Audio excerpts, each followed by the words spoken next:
Today I want to talk to you about the Frankenstein syndrome. And I bet you're saying, what is he talking about now? What's he got going on now? Well, I'm going to tell you. This is a lesson in psychology right here that I just want to kind of fill you in on. And I think INFJs in particular have this, and they do go through this.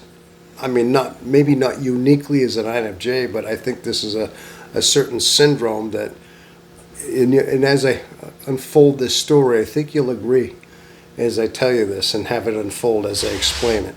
Oh, this is Tom, and this is the INFJ experience. All right. And this is the Frankenstein syndrome. Primarily, this syndrome starts as children, when we are children, when we're just developing.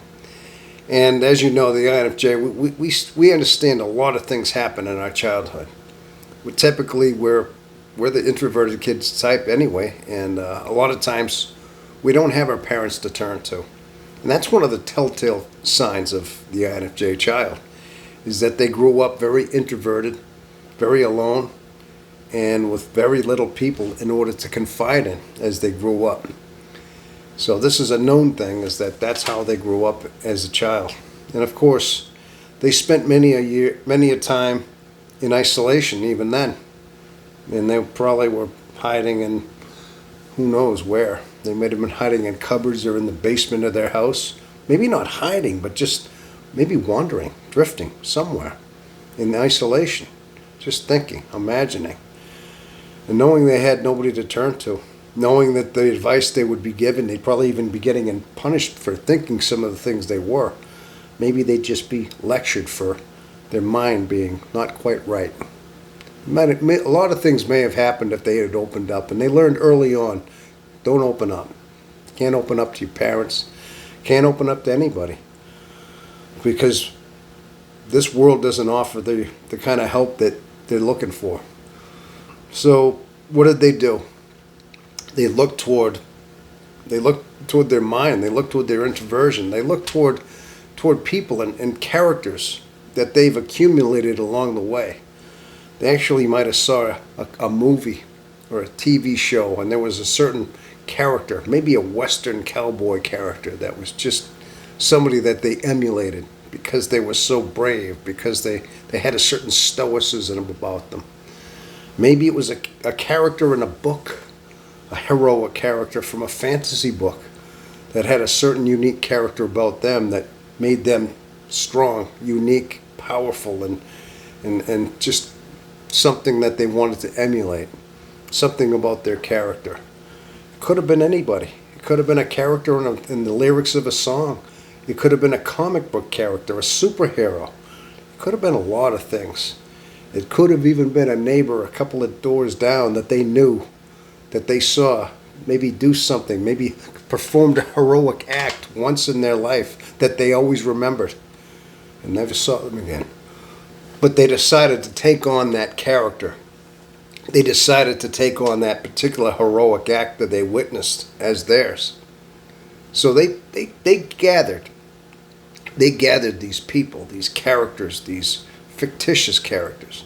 Heck, they might have even been animals.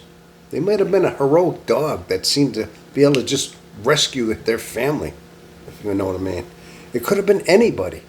It could have been a dragon from a movie that was just a dragon that was kind, that did something that was heroic, that they emulated, was something that knew how to handle a situation that they wished they could have had as a friend, or just knew how to emulate who they were.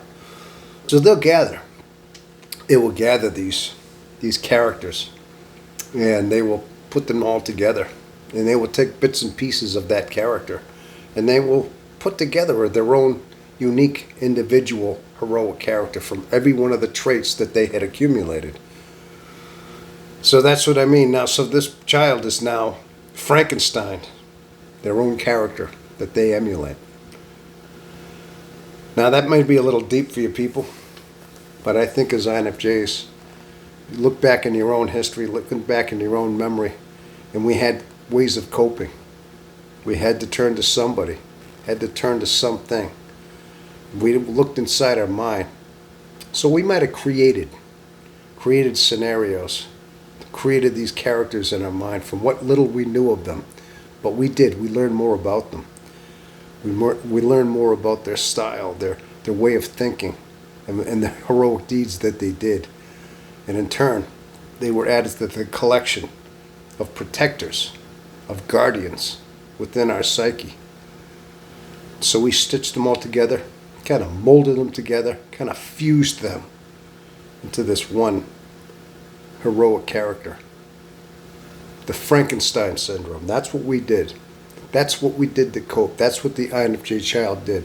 Now these characters, now as the child grows, reaches maturity, reaches adulthood, a lot of these direct memories of these characters will fade. A lot of them will go away. They won't stay with them forever. Not the actual name, not the personas, not the actual images of these characters will remain. Those fade. But what's going to remain is the whole integrity behind it, because at this point they've already shaped the child. They'll shape the INFJ into who they were. These Frankenstein characters will have already taken root, taken shape inside of their psyche. And they'll already have molded them, shaped them, guided them in a certain direction to being these heroic figures in their life. And they will stay with them, maybe for the rest of their lives. Not directly, not indirectly. Of course, the children grow. Their imaginations don't become or childlike, I should say. But they will start to develop into a more mature mind. But deep down, these characters that help to shield them, help to protect them in their short time they had, actually became part of them. And to this day, in some small shape or way, they wouldn't be who they are today without this, without their Frankenstein syndrome. They wouldn't be exactly who they are today. Okay. Well, that's pretty much it. That is the Frankenstein syndrome. And that's what I think most INFJs go through. I think I've spoken to enough INFJs over the courses of the last few years, mainly in texts. I haven't really met too many face to face, but I've texted to enough and heard enough INFJs on some of these videos and some of these YouTube videos and some that I've read, and to understand that that's what they do. Is that they seem to all have that trend of piecing together certain characters in their life into one, and they emulate it. So that is the Frankenstein syndrome. That is my assessment here, people. I want you to know that. So I hope that was an interesting topic for you, people. People, leave your comments. Leave your thumbs up if you like what I said, and see if you are in agreement with that. And if you have something to add to that, please let me know in the comments. Let me know if you can think of something more to that. And let me know if you think that happened to you in your life now that I've explained it. So have we all been somewhat Frankensteined in our life? Well, you decide. You think about that and let me know if that's what you think as well, people. All right, well, this is Tom, and I thank you for sticking around at the end of this video, people. And please subscribe to my channel. Give me some thumbs up and let me know what you think of this video. All right? Okay, well, until then, thank you, and have yourself a wonderful rest of your day.